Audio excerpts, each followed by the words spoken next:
I heard the gunshot, and when I saw my little girl lying in the sand, I realized the woman who pulled the trigger lived just 3 doors down. Before you scroll away, tell me, where are you watching this from, and what would you say to someone like Emma today? It was just another golden afternoon in our quiet neighborhood, the kind of day that felt too peaceful to ever go wrong. My daughter Emma was laughing as she pushed her older brother Marcus on the swings, his wheelchair parked nearby, his laughter echoing like sunshine. I remember thinking how lucky we were, how perfect that moment was, until she appeared, Karen Whitmore, the HOA president who treated the neighborhood like her personal kingdom.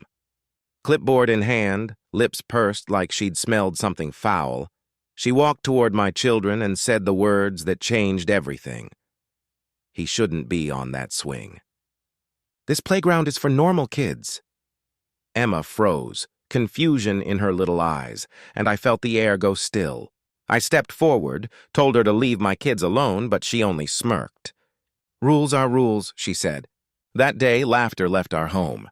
From that moment, Karen made our lives a battlefield. Letters, fines, complaints, threats. She called the city, filed false reports, and turned our peace into paperwork. My wife, Sarah, cried at night. Marcus stopped going outside, and I, trained as a federal agent to face criminals and chaos, found myself powerless against one hateful neighbor. Weeks later, on a bright Saturday morning, my phone rang. It was Linda, our neighbor, her voice shattering. "Daniel, get here! She shot Emma!" The world fell away. I don't remember driving, only running. When I reached the playground, I saw my little girl lying in the sand, her yellow dress soaked in blood. Parents screamed, children cried, and I dropped to my knees, pressing my hands against her wound, whispering her name. She lived by a miracle, but that bullet took more than flesh. It took her innocence. The woman who did it was calm when police arrived, her gun on the table. "I was protecting my community," she said.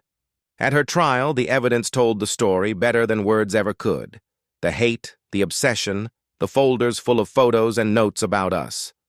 Emma testified bravely, her small voice trembling as she told the court, "My brother has a right to play too." The jury cried. The verdict was swift. Guilty of attempted murder and hate crimes. 60 years behind bars. But even as she was led away screaming about rules, there was no victory in it. We won justice, but peace was still far away. Healing came slow, through therapy, through nights filled with nightmares, through the sound of Emma's quiet cries when she thought no one heard. But somehow, bit by bit, life returned. Emma began to draw again, pictures of playgrounds filled with children of all kinds. She titled one "Everyone's Welcome." 3 years later, a letter came from her. Karen was dying and wanted to apologize. I didn't know what to do, but Emma, now older, said softly, "If I don't forgive her, she'll keep winning." So we went. The woman who once terrorized us sat frail and hollow in that cold prison room. "I don't know why I did it," she whispered.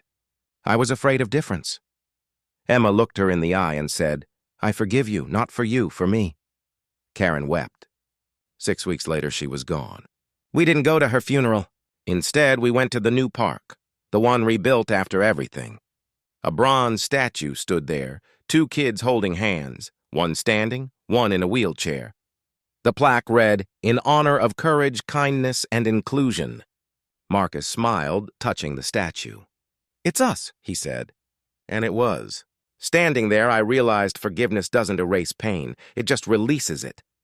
It gives you back control over the story hate tried to steal. As the sun set and my children laughed again, I felt something shift. I'd spent my life chasing justice, but that day I learned that real justice isn't about punishment. It's about healing, empathy, and love. If you're hearing my voice right now, wherever you are, remember this. Kindness costs nothing, but silence can cost everything. Don't let hate decide who belongs. Stand up when someone is wronged, speak when silence feels easier, and never forget that compassion is the strongest force on earth. My name is Daniel, and that day I wasn't just a federal agent. I was a father learning that love is stronger than fear, stronger than hate, and stronger than pain. And now tell me, where are you watching this video from tonight?